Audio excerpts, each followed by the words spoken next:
ట్విట్టర్లో audio video calls phone number లేకుండానే ఈ సదుపాయం ప్రస్తుతం ప్రీమియం వినియోగదారులకే ఫెసిలిటీ అంటూ ఒకరోజు చూస్తాం. సో ఒకసారి దీని గురించి కూడా చూద్దాం. చాలా మందికి యూజ్ అయ్యేటువంటి అంశంగా కనబడతా ఉంది వాస్తవంగా.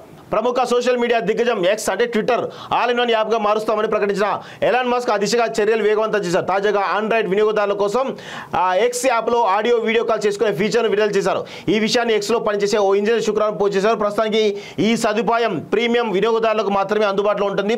యూజర్లు ఎలాంటి ఫోన్ నెంబర్ లేకుండానే వారి యాప్ ద్వారా నేరుగా ఆడియో వీడియో కాల్ చేసి సంభాషించుకోవచ్చు. దీనికి ఎలాంటి అదనపు ఛార్జీలు ఉండవు.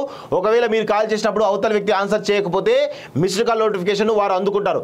ఆడియో వీడియో కాల్స్ ఎనేబుల్ చేయడానికి ప్రీమియం యూజర్లను తమ యాప్లోని సెట్టింగ్ ఆప్షన్లో ప్రైవసీ అండ్ సేఫ్టీలోని డైరెక్ట్ మెసేజ్లోకి వెళ్ళాలి.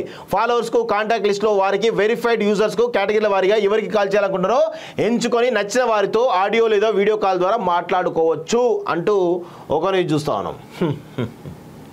యా సో మొత్తానికైతే ట్విట్టర్లో చాలా సమూలమైనటువంటి మార్పులు తీసుకొస్తా ఉన్నాడు ఎలన్ మస్క్. చూద్దాం ఏమవుతుందో.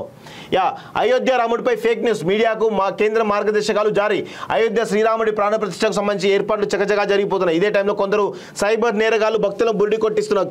దీంతో కేంద్రం అలర్ట్ అయింది. దర్శనం ప్రసాదం ఫోటోల పేరుతో ప్రజలు తప్పుదో పట్టిస్తున్న వారిపై చర్యలకు సిద్ధమైంది. ప్రాణ ప్రతిష్టకు సంబంధించి తప్పుడు వార్తలు మోసపూరిత సమాచారం పబ్లిష్ చేయకుండా ప్రచారం చేయకుండా అన్ని చర్యలు తీసుకోవాలని మీడియా సంస్థలు సోషల్ మీడియాకు కేంద్రం ఆదేశాలు జారీ చేసింది.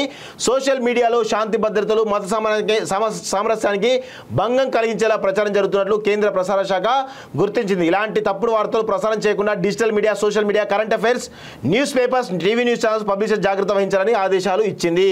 సో జాగ్రత్త, ఎవరైనా కానీ అయోధ్య రాముడి పైన ఫేక్ న్యూస్ కనుక చేస్తే ఖచ్చితంగా తీవ్రమైనటువంటి నేర పరిగణలోకి తీసుకొని వాళ్ళని అరెస్ట్ చేసి చట్టరీత్యా చర్యలు తీసుకునే అవకాశం ఉంది. కాబట్టి దయచేసి ఎవరైతే కొంత దీన్ని మార్కెటింగ్ చేసుకొని డబ్బు పొందమనుకులు ఎవరైతే ఉంటారో వాళ్ళు జాగ్రత్తగా ఉండాలని చెప్పేసి కూడా కాలేజ్ టీవీ హెచ్చరిస్తూ ఉంది.